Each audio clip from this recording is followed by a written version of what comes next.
Hello, this is Peter Posen, and we're doing another segment of In Between. Well, I don't have much to do today, so I thought I'd come out and talk about aqueducts. And here's another one of my wonderful graphic low-tech pictures. Alright, so these are the mountains. Oh, these are the mountains out by Bethlehem.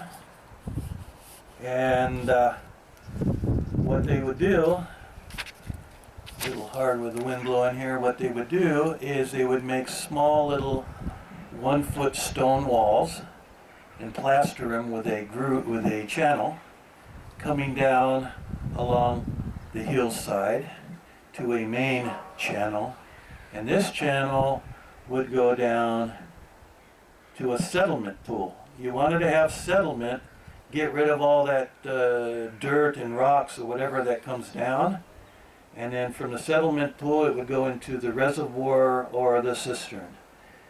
And so you see the grooves going along. So when the rain hit the mountain, some of the rain would be soaked into the soil, but rather than running off down into the Dead Sea, it would be collected and then put down into the reservoir. So the reservoirs, or the pools down by Bethlehem, were fed by the spring and also by the rain.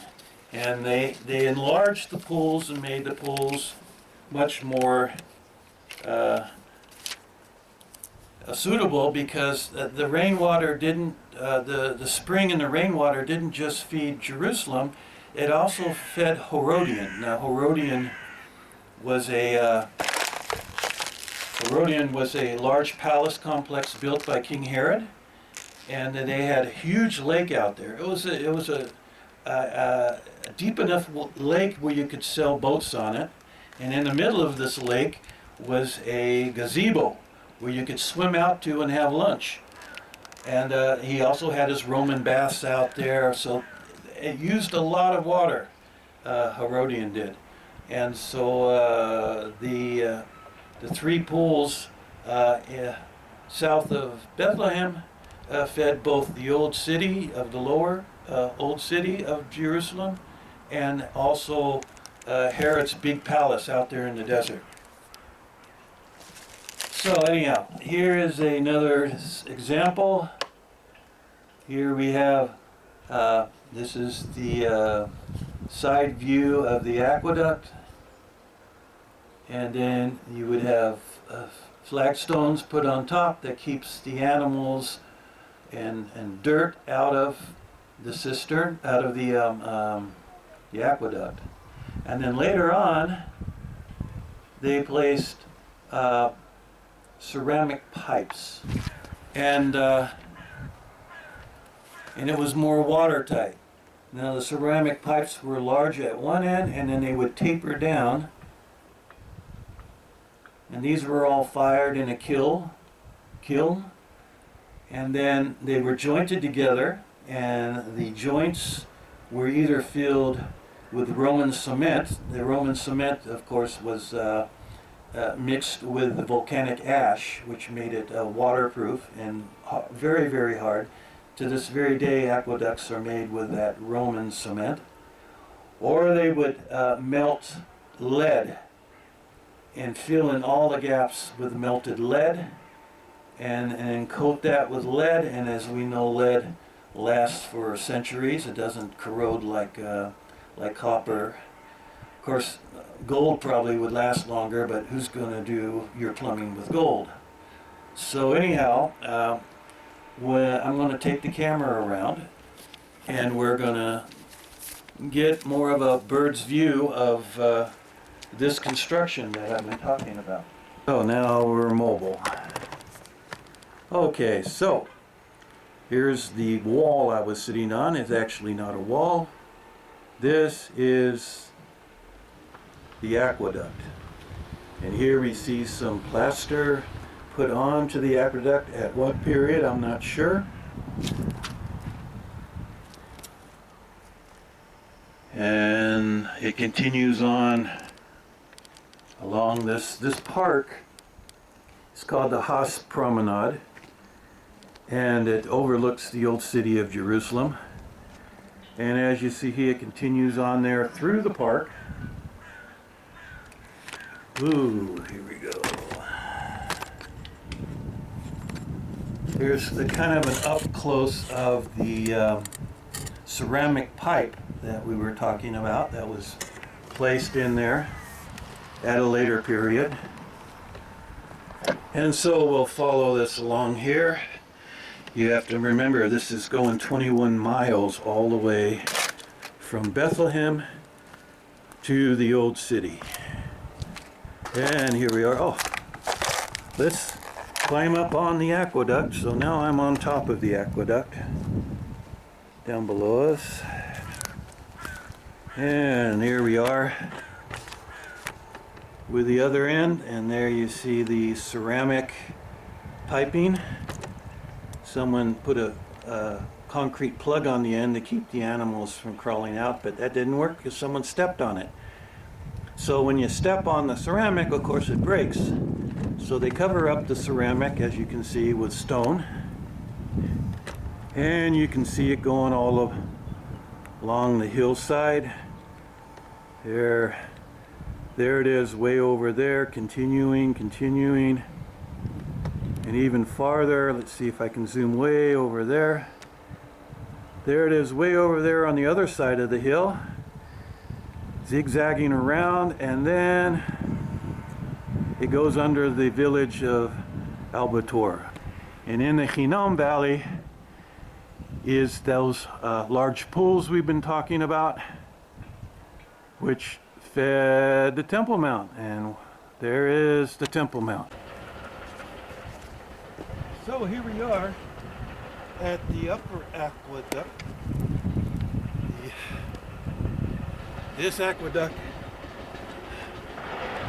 was built by King Herod, and later on Pilate actually added a section onto it. You know Pilate from the New Testament. He was the one who was at the trial of Jesus. And so this little section right here hasn't been covered over, but farther down that way they have covered over the sections and protected them using sand and various protection techniques. I was just talking to the archaeologist, and he was saying that they're going to be covering over that section with two schools, actually. Two schools. This is the area of Bet Safafa, which is an Arab village, an Israeli Arab village, south of the old city. We're pretty much in between the old city and Bethlehem, just like the other day we were at Ramat Rachel. Well, Ramat Rachel, it follows this ridge mountain going this way, so we're pretty close to Ramat Rachel. So anyhow, just to re-emphasize what I showed you earlier, this is the aqueduct. It is 14 miles long with a 2.8 gradient, and so I'm just going to do a little bit of footage of the area that hasn't been covered over yet. And this particular aqueduct would feed the upper city of Jerusalem, which was being built in the time of Jesus, extending to the north, encompassing the Roman camp. It was a Roman camp north of the Fortress Antonio, and that was enclosed into this new area all the way past the Arab bus station in East Jerusalem. Josephus talks a lot about the new city and it's being built. And so Herod wanted to have more water for his palace. His palace was up on by Jaffa Gate, We call it David's Citadel today, and then in that palace was above the pools for the lower aqueduct. The lower aqueduct, and then you had, I don't know how many meters up from there to his palace. So rather than schlepping, it's a nice Yiddish word, schlep. Rather than schlepping the water up the hill, he built the second aqueduct, which came out of use much earlier than the lower aqueduct. The lower aqueduct lasted until 1922, but this one here got suited up and was no longer in use for many, many years. And as what I said before, the British came along in 1922, and they had metal pipes with pumps to pump that water up the hill, because it works on pressure and not on gravity. This aqueduct uses gravity. So I'm going to grab the camera and just give you a bird's eye view of this particular section, which hasn't been covered over for protection. Eventually they'll make a park of a certain section, and that way people can come up and actually see the aqueduct that was not covered over. Because a lot of the aqueduct, like I was saying, with the lower aqueduct, was covered over by houses and roads and erosion from the hillside coming down and covering over the top stones. So you're going to see the plaster, and then you have to imagine that this was covered over with flat stones to keep the animals from urinating. You don't want any cow urine or goat urine in your water system. And to protect it from dust and anything else that would affect the purity of the water. So I'm going to grab the tripod and do a little roaming camera here.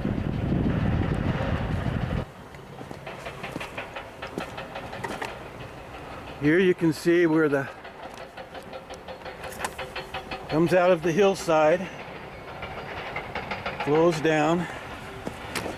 You can see some of that Roman plaster, which is waterproof, on the sides. And as you can see, that this was covered over with flat stones, and it continues. Let me see if I can get a low shot here. There we go. Yeah, now we can get kind of a low shot. We're actually in the trench, and there it goes towards the north. The old city is north of here.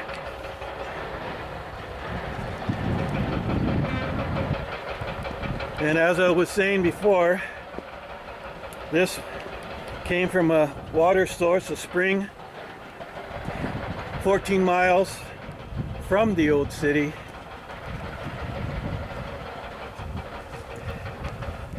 And there we go into the dirt again. So let's swing around here and get a shot the other direction.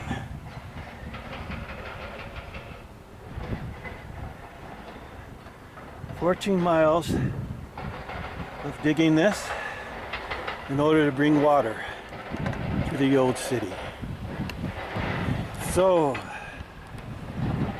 this is another segment of In Between with Peter Posen.